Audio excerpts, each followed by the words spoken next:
The millionaire was about to walk away until he saw her eyes. The River Cup Cafe sat quietly beside the Mississippi, tucked off a slow road in Baton Rouge. It was little more than a wooden deck strung with old lights, a handful of chairs, and the steady sound of water nearby. But to Andrew Lowell, it was perfect. Every evening, he came at the same time, to the same table, with a black coffee in hand. After years of skyscrapers and sleepless markets in New York, the quiet of this riverside town felt earned.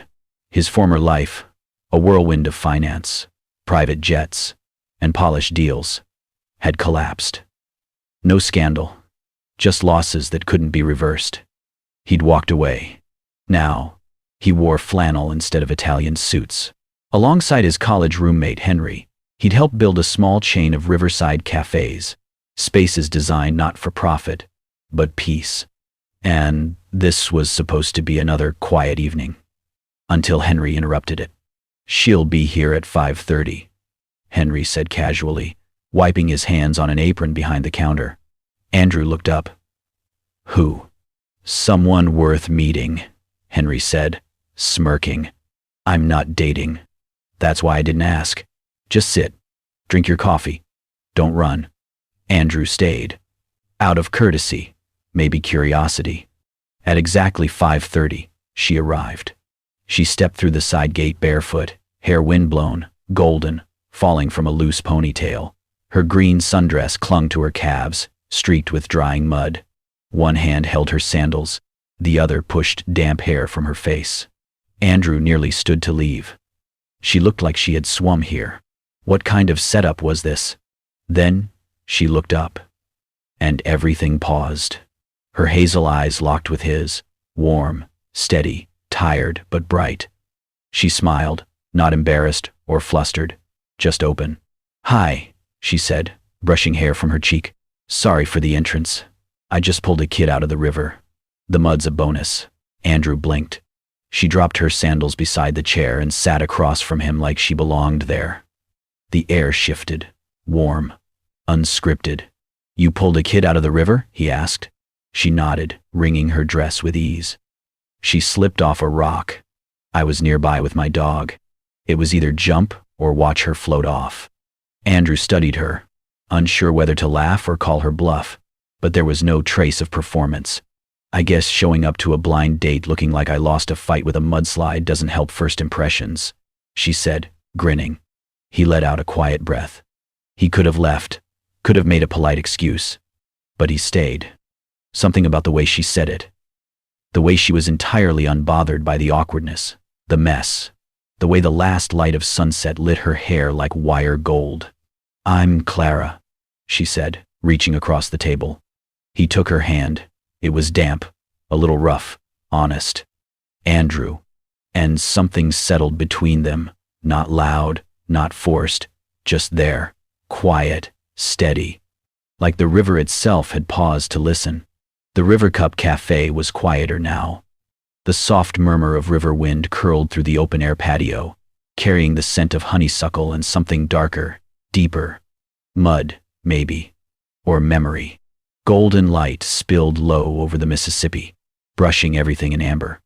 Andrew sat across from her, hands cupped loosely around a mug of black coffee, still trying to make sense of this barefoot stranger with riverbank in her hair. "So," he began, voice low but even, "do you always show up to dates covered in mud, or was I just lucky today?"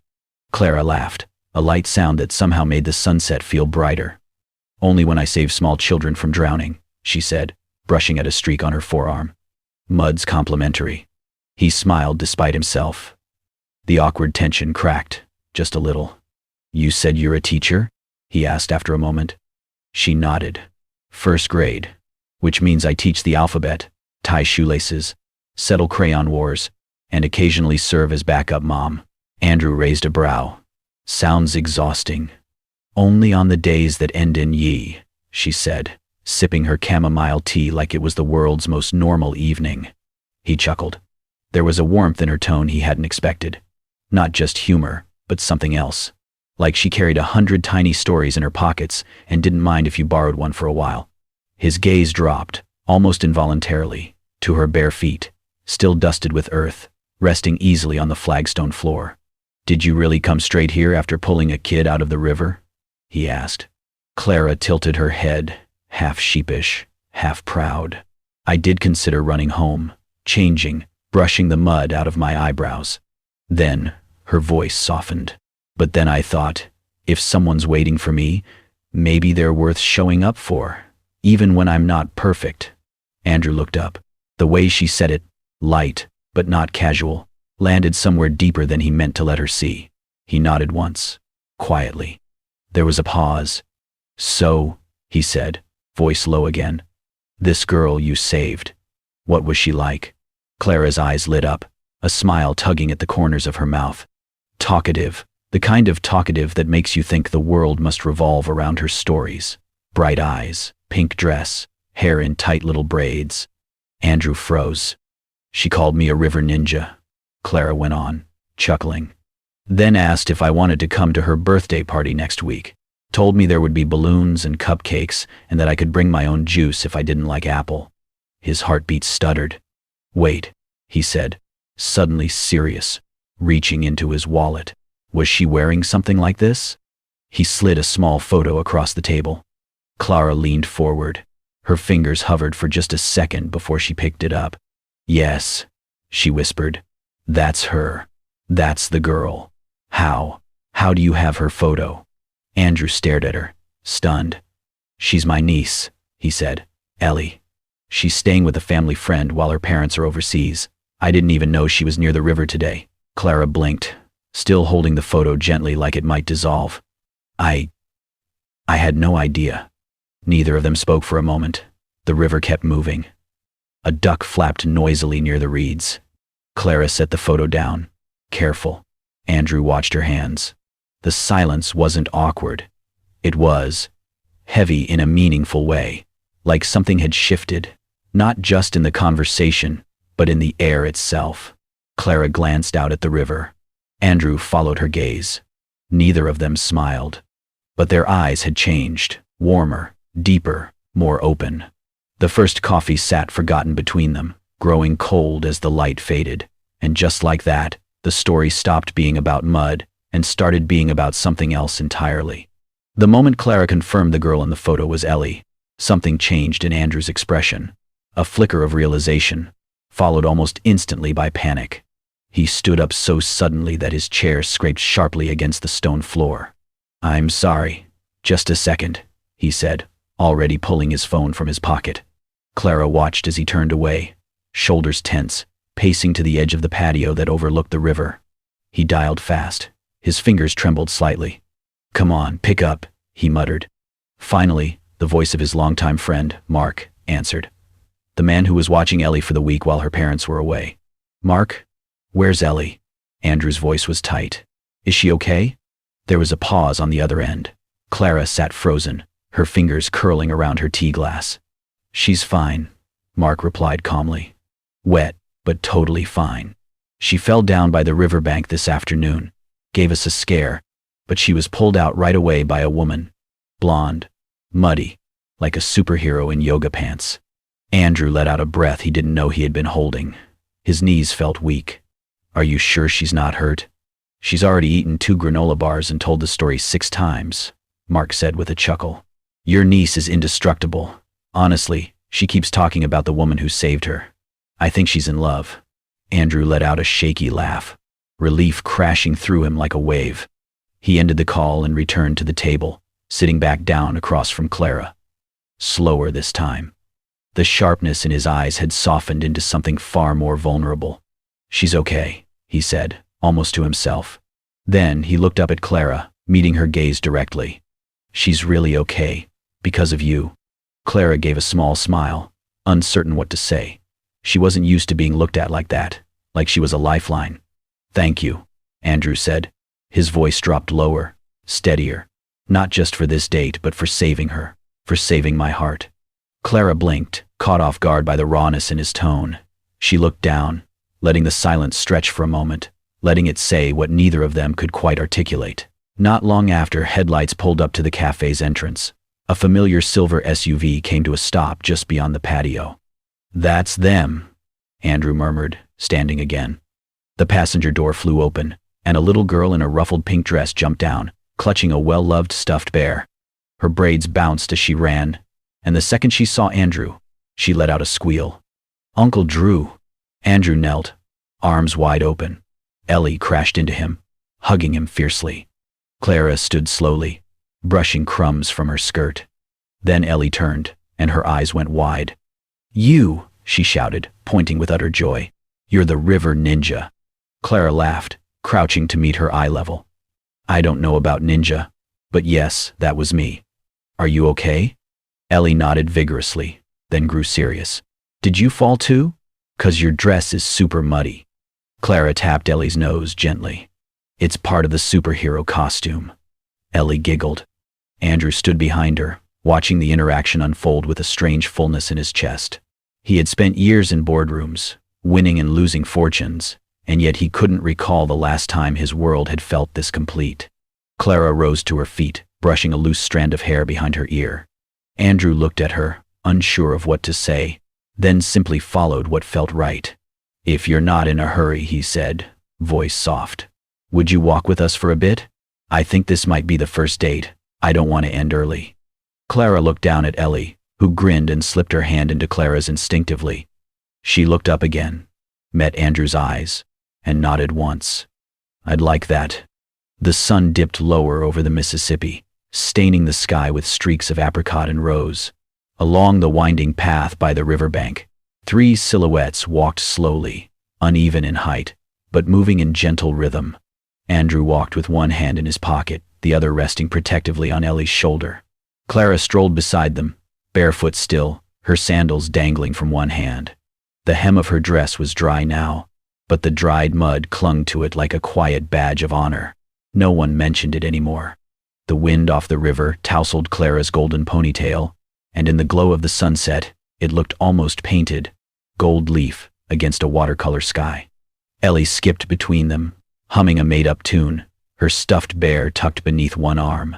The little girl had no sense of awkward silence or emotional weight. She simply filled the air with chatter like she had known Clara her whole life. "Today at lunch," Ellie announced, "I traded my apples for marshmallows. Mommy says I shouldn't do that, but they were pink." Andrew arched a brow. "Pink marshmallows are hard to resist." Clara grinned. "You're lucky they didn't trade you the green ones. Those are always suspicious." Ellie giggled. Then, quite suddenly, she turned and asked, "Uncle Drew, can Miss Clara be my private teacher forever?" Andrew laughed, a surprised sound that felt new on his own lips. "Well," he said, glancing toward Clara, "what do you think?" Clara bent down slightly to meet Ellie's eyes and whispered, "If I were your private teacher, I'd have to teach you all sorts of wild things like how to fall and get back up again." Ellie tilted her head. "Like superhero training?" Clara nodded solemnly. "Exactly like that." They continued walking until they reached an old wooden bench beneath a willow tree, its long branches swaying like whispers. Clara sat first, brushing off a layer of leaves. Andrew settled on the other side. Ellie plopped herself in between, legs swinging. A leaf drifted down onto Clara's lap.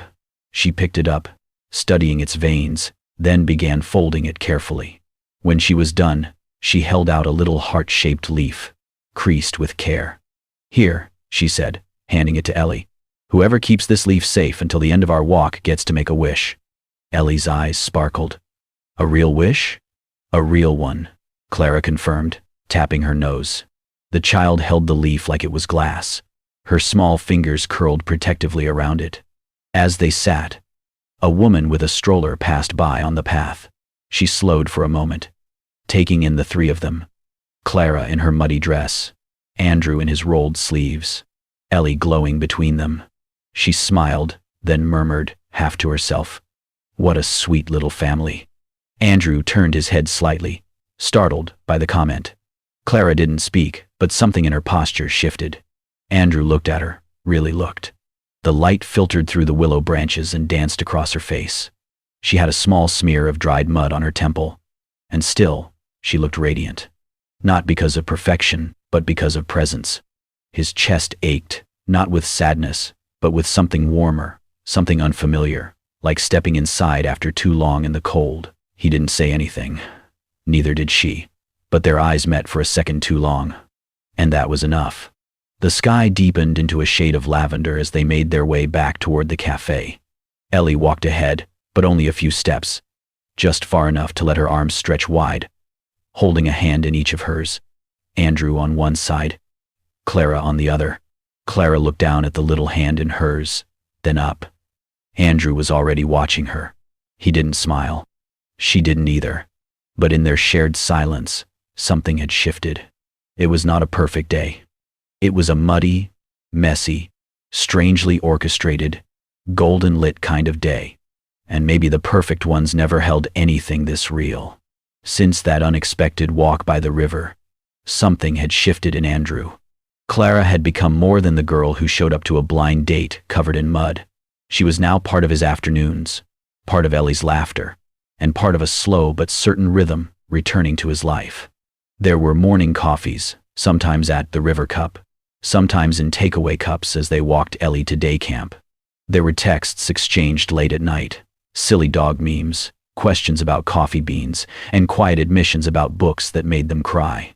Clara never asked about his past in finance. Andrew never asked why she always hesitated when someone mentioned home. But in that space of unspoken understanding, something tender began to grow, until the past came knocking. It was a Wednesday night. Andrew had agreed to meet an old colleague at a quiet bar on the edge of downtown, someone floating the idea of bringing him back into the investment game through a new wellness-focused fund. He wasn't sold, but curiosity dragged him there. The bar was dim, all leather booths and soft jazz. He was halfway through a glass of bourbon when a familiar voice sliced through the hum. Well, Andrew Lowell, still playing the humble recluse? He turned. Veronica, his ex-wife, hadn't changed much. Designer heels, perfectly sculpted hair, and a gaze that could slice through tempered glass. She slid into the seat across from him without asking. Imagine my surprise, she said, pulling out her phone, when someone sent me this. She turned the screen. A photo taken near the cafe. Andrew, in rolled sleeves, leaning toward Clara, who was laughing, barefoot, hair tied back with a pencil. Ellie stood between them, holding both their hands. Veronica raised a brow. Tell me, is this your new PR campaign? A single dad rebrand? Or have you actually fallen for a barefoot elementary school teacher? Andrew didn't answer. He didn't owe her anything, but her words landed like stones in water, rippling through the still pond he'd been carefully tending inside himself. You always did love a charity case, she added with a smirk. Meanwhile, in a quieter corner of New Orleans, Clara stood frozen in a bookstore aisle. Clara? She turned. Evan. He looked almost the same, sharp suit, polished shoes, the same cologne that used to linger on her pillows. Now a rising star in a major law firm. I can't believe it's you, he said, stepping closer. Still in Louisiana? Clara nodded, unsure how to reply. Evan wasted no time. I've seen your posts. That little river cafe life, it's sweet. But come on, Clara, you were meant for more. She stiffened. I mean, you were always brilliant, always soft-hearted, sure, but never small. And now I hear you're seeing someone? He scoffed. A guy who used to be rich, lost everything, and brews coffee now? Clara, you deserve someone who can give you more than second chances and sunset dates. His words hit a nerve she didn't want to admit existed. Clara walked out of the bookstore 15 minutes later, heart heavier than when she walked in. That night, there was no text from Andrew. She didn't send one either. In the days that followed, the air between them thinned. Still kind, still warm, but not as easy, not as open. They didn't speak of exes. They didn't talk about ambition or failure. But in the silences, something crept in, quiet fears and whispered doubts. Andrew caught himself second-guessing before texting her. Clara hesitated before laughing too freely. It wasn't distance in miles.